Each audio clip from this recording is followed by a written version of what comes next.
بسم اللہ الرحمن الرحیم۔ آج ایک فارن فنڈڈ فتنہ اپنے انجام کو پہنچا۔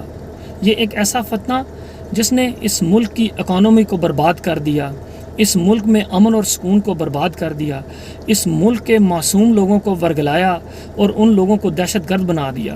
اس فارن فنڈڈ فتنے نے اس ملک میں خانہ جنگی کروانے کی کوشش کی، اس ملک کو ڈیفالٹ کروانے کی کوشش کی، جھوٹے وعدے کیے، ان پہ یو ٹرنز لیے، اور یہ ایک ایسا فتنہ جس نے تحفے میں ملی ہوئی گھڑیاں بھی نہ چھوڑی۔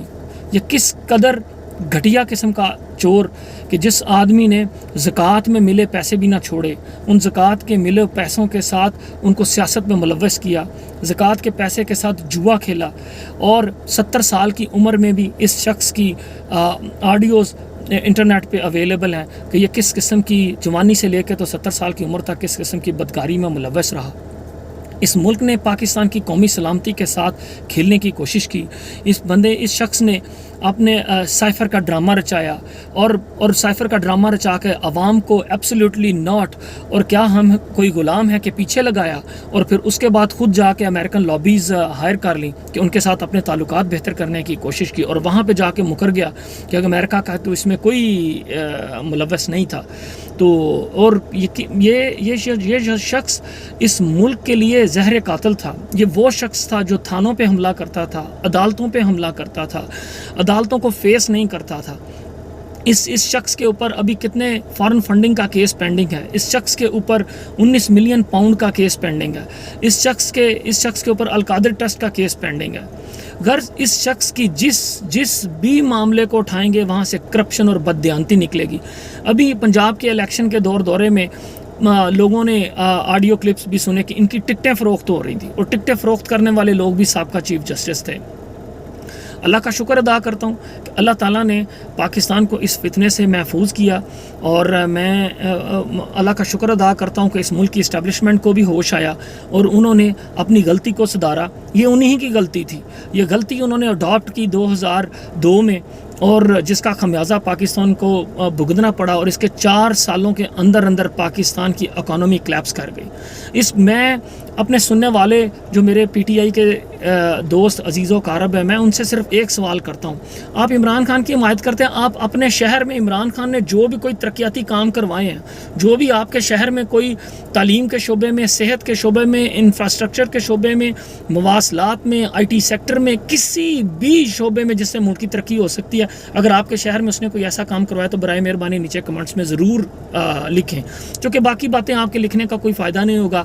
آپ اس کے وہ کام لکھیں جو اس نے ان 4 سالہ دور میں آپ کے شہروں میں کیا، ورنہ یہ وہی شخص ہے جس کی ترقی کا معیار تھا انڈے، مرغیاں، کٹے، کٹیاں، بھینسیں، آسٹیرٹی کے نام پہ فضولیات، اور کیا یہ 22 کروڑ کا ملک نیوکلیر پاور ان اللہ تعالیٰ سے چلے گا؟ کتنے دکھ اور افسوس کی بات ہے کہ اس شخص کی وجہ سے آج ہمارا ملک IMF کی کڑی شرائط کے اوپر قرض لینے پر مجبور ہے، اور پھر یہ ایک ایسا شخص جو اپنی خود ہی ایگریمنٹ کرنے کے بعد، قوم کو ترغیب دینے کے بعد کہ مہنگائی تو ابھی آئے گی، ابھی مشکلات آئیں گی، اور پیٹرول کی قیمت ایگریمنٹ میں لکھ کے کہ میں مہنگی کروں گا، اور جب جانے لگا تو اپنی ایک ذاتی مفاد کی خاطر ملک کی اکانومی کو تباہ و برباد کر گیا اور پیٹرول کی قیمت کم کر گئے۔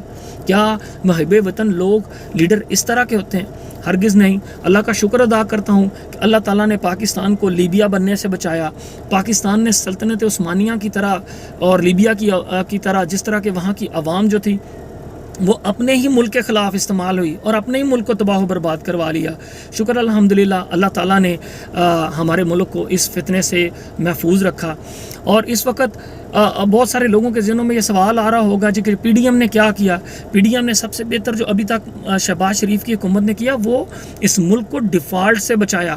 اس وقت آپ دیکھیں کہ پاکستان جو آئسولیشن کا شکار تھا، دبئی، سعودی عربیہ، چائنا، یہ سارے ممالک جو تھے وہ پاکستان کے ساتھ ناراض تھے، اور اس وقت صرف اور صرف سعودی عرب اور دبئی ایگریکلچر اور اس میں کان کنی کے شعبے میں تقریباً کوئی کوئی 50 ارب ڈالر کی سرمایہ کاری کرنے لگے ہیں، اور ان کی جو ٹوٹل انویسٹمنٹ ہے وہ تقریباً $100 بلین کے اوپر ہے۔